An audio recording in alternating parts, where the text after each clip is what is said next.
Juste, je voulais vous montrer cette image car il n'y a jamais eu autant de journalistes à ce genre d'événement. Regardez, c'est ouf, regardez.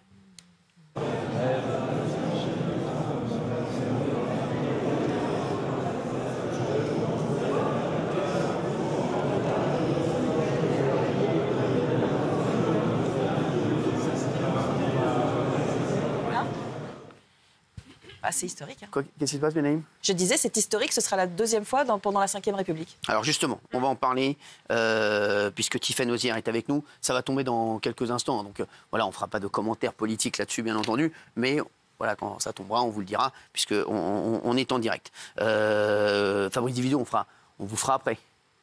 Sinon, vous pouvez rester. Hein. Je pense que vous êtes content d'être avec nous. Bien sûr. Bah, très bien, ça me fait plaisir. Alors, il y a des questions.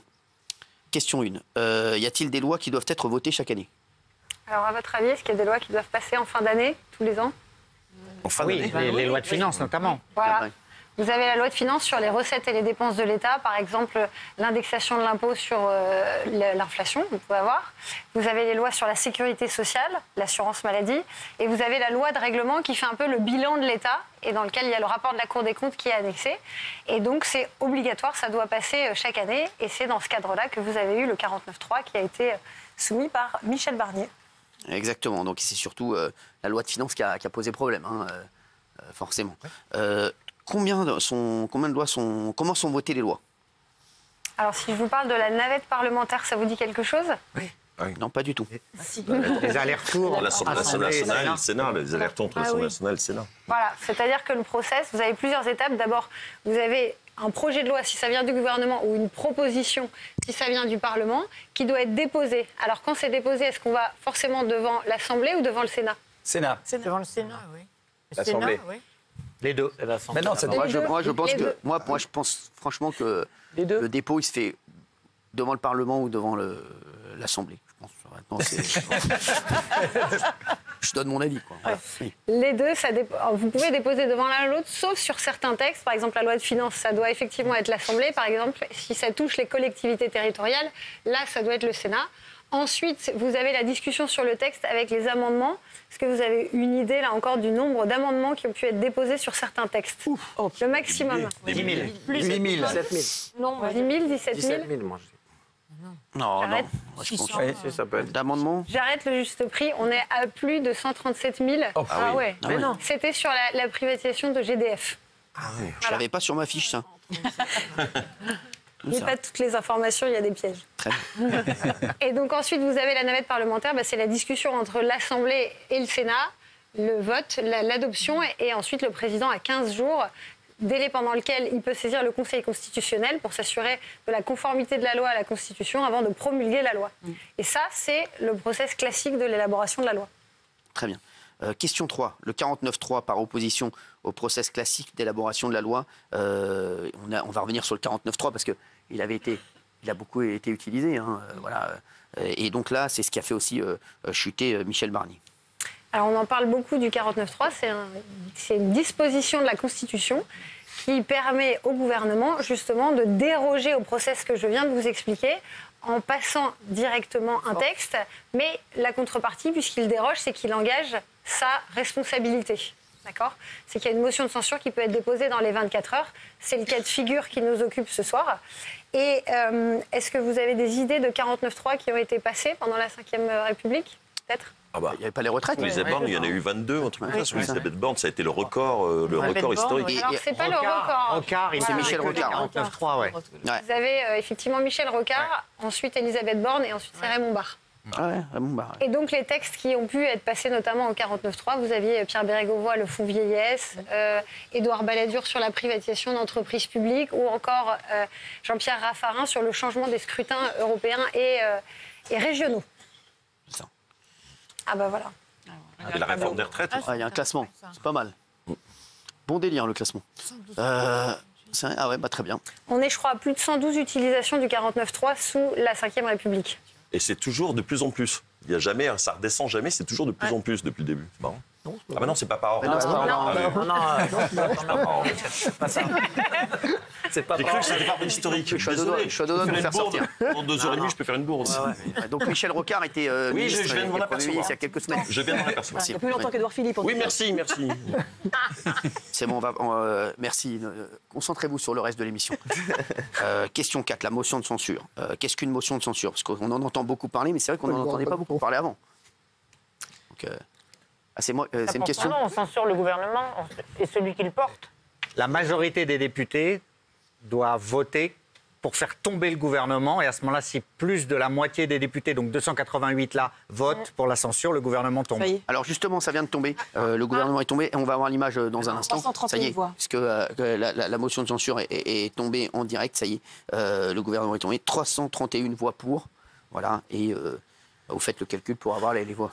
Voilà. On aura l'image dans un instant. Donc voilà, donc on est vraiment en direct et c'est fou parce qu'on parlait de la motion de censure et à l'instant, elle vient d'être adoptée, donc ça y est, c'est fait. Bon, il n'y avait pas de surprise. Hein. Non. On va pas se raconter d'histoire, il n'y avait pas trop de surprise. Donc 331 voix. Ce qui est bien, c'est que les votes sont publics. On va savoir qui a voté pour renverser. Ouais. C'est public. C'est pas. Anonyme. Alors justement, vous parliez- Tiffaine Ozière, parce qu'on parle de cette motion de censure, donc ça y est, elle a été adoptée. Justement, la question c'est comment est-elle adoptée? Eh ben, vous parliez justement des votes, sur la question de la publicité des votes. Sur tout ce qui avait été mis en place, c'est une condition de majorité. En disant il faut à tout prix qu'il y ait une majorité, puisqu'une motion de censure, c'est un acte grave, et donc il faut une majorité absolue. Et vous avez deux types de motions de censure. Vous avez celle qui vient d'être prise, c'est-à-dire le gouvernement engage sa responsabilité sur un texte avec le 49.3 en dérogeant au principe du vote. Et donc il y a 24 heures, au bout de 24 heures, la motion de censure peut être votée. Ou alors vous avez une autre possibilité sur la motion de censure, c'est lorsque les députés d'eux-mêmes souhaitent déposer une motion de censure alors même que le gouvernement n'a pas engagé sa responsabilité dans le cadre d'un 49.3. Est-ce qu'à votre avis, c'est déjà arrivé ou pas? Et est-ce que ça a marché? Je pense que en 62, quand Pompidou est tombé, c'était justement ce cas-là venu de l'Assemblée, me semble-t-il, venu des députés. Effectivement, c'est ce qui s'était passé. Et donc, le gouvernement, c'est la seule fois où il est tombé. C'était pas dans le cadre d'un 49.3. C'était une contestation des députés sur la volonté du général de Gaulle de changer le scrutin de l'élection présidentielle. Derrière le changement, c'est que, effectivement, le gouvernement est tombé, l'Assemblée a été dissoute et il a repris ensuite les rênes. Et vous avez eu ensuite, là, dernièrement, deux motions qui avaient été déposées par LFI en 2022 et 2024, qui, par contre, n'ont pas été suivies d'effet. Et là, c'est donc la première fois qu'une motion de censure suite à un 49.3 renverse un gouvernement. Alors, qu'est-ce qui va se passer, Tiffaine Ozière, là, maintenant? Donc là, Alors, le Premier ministre va démissionner, c'est ça? Quand il y a une motion de censure, vous avez effectivement la démission du gouvernement. Oui. Mais à votre avis, quelle est l'autre difficulté? Que le président Qu'elle soit l'accepte. acceptée? Si le président il dit je n'accepte pas la démission, il peut rester. Alors, le président, il devra nommer de toute façon un autre gouvernement. Par contre, il n'a pas de délai à le faire. Mais la difficulté qu'il y a, c'est qu'au-delà du gouvernement qui tombe, le texte qui était présenté tombe. Oui. Sauf que si on revient à ce que je vous expliquais au démarrage, c'est qu'il y a des textes qui doivent être à tout prix votés Avant la fin d'année. avant C'est ça. le 31 décembre. Donc, vous vous retrouvez sans texte sur la loi de finances, la loi de... Ouais, donc on va prendre le texte de l'année dernière. C'est celui de 2024. On va prendre celui de Alors, l'année quelles sont dernière. les possibilités pour vous dans ce cas-là? On prend celui de l'an dernier, Alors, 2024. on ne peut pas tout à fait effectivement faire un copier-coller. C'est que le Premier ministre sortant, si jamais il n'y a pas encore de gouvernement, ou en tout cas celui qui arrive, peut en tout cas avoir l'autorisation de faire les dépenses nécessaires et de faire rentrer les impôts effectivement nécessaires sur la base d'un texte simplifié. Le Conseil constitutionnel l'autorise, puisqu'il dit que c'est la poursuite normale de la vie institutionnelle. D'accord. C'est ce qu'on appelle un gouvernement technique. Alors, ce n'est pas un gouvernement technique, c'est le vote d'une loi simplifiée.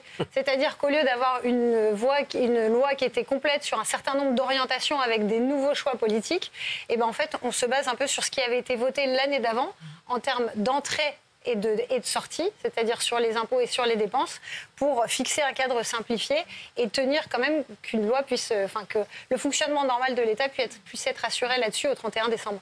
Oui, Gilles Oui, Verdez. j'ai une question justement sur les conséquences, parce que j'ai lu et entendu un peu deux sons de cloche.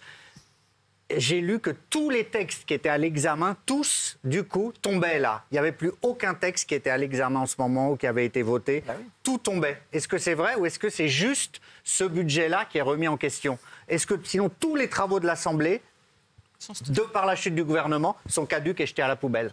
Alors, c'est tous les textes qui ont été soumis là dans le cadre de la procédure qui a fait l'objet de la motion de censure. Juste dans la procédure. Dans le cadre de la motion D'accord. de censure. Ça, je savais pas ça. Ah oui, non. Bah, j'ai lu les deux, des Par constitutionnalistes, exemple, c'est le pour ça texte que je sur me la fin demande. de vie, etc., il est stoppé, il est caduc. Ah bah, ça dépend où ils en étaient dans les discussions. C'est-à-dire qu'effectivement, si les discussions étaient entreprises, là, il y aura nécessairement d'autres discussions qui vont démarrer avec le nouveau gouvernement qui sera là. Avant qu'on vous pose d'autres questions, Tiffany Nozière, si vous voulez bien, est-ce qu'on peut voir l'image Voilà, parce qu'on a l'image. Regardez. Majorité requise pour l'adoption de la motion de censure 288. Pour l'adoption 331. La majorité requise étant atteinte, la première motion de censure est adoptée. Et il n'y a pas lieu de mettre aux voix la seconde motion. Les conclusions de la commission mixte paritaire sur le projet de loi de financement de la sécurité sociale pour 2025 sont donc considérées comme rejetées. En raison de l'adoption de la motion de censure et conformément à l'article 50 de la Constitution, le Premier ministre doit remettre au président de la République la démission du gouvernement. Les travaux de l'Assemblée nationale sont ajournés. La séance est levée. En fait, c'est tout ce qu'on avait dit juste avant. C'est pas mal. On n'est pas mauvais. Merci. Non, mais c'est rien. Alors, c'est le Premier ministre le plus éphémère de la Ve République. Il passe devant Gabriel Attal, qui était celui qui avait été le plus éphémère. Oui, très Est-ce vite. que ça, un renversement, une censure de gouvernement, ça peut se produire à l'infini? Parce qu'on a l'impression que personne n'est d'accord et que chaque gouvernement, le prochain, peut être censuré à nouveau. Ah oui. Alors justement, ce que vous dites, c'est marrant parce qu'il y a eu des réformes qui avaient été faites à la mise en place de la Ve République par rapport à la 4e, où à la 4e République, le pouvoir du Parlement était beaucoup plus fort, et notamment, il devait investir le gouvernement, et il y a eu des changements multiples. Je crois que vous aviez eu, c'était plus de 24 gouvernements, ils tombaient systématiquement, et notamment parce qu'il y avait aussi de la proportionnelle, et donc comme il n'y avait pas de majorité forte, et que c'était les différentes majorités qui donnaient l'investiture au gouvernement, vous aviez des gouvernements qui étaient très régulièrement balayés.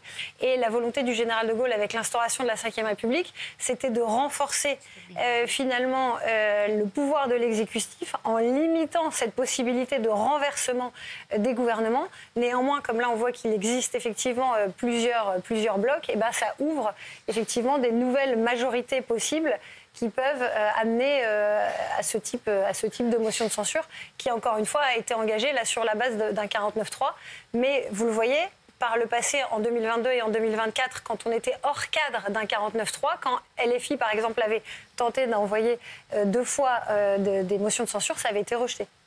Très bien. Oui. Est-ce qu'il y a un délai minimum ou maximum pour la nomination d'un nouveau Premier ministre? Non, il n'y a pas de délai.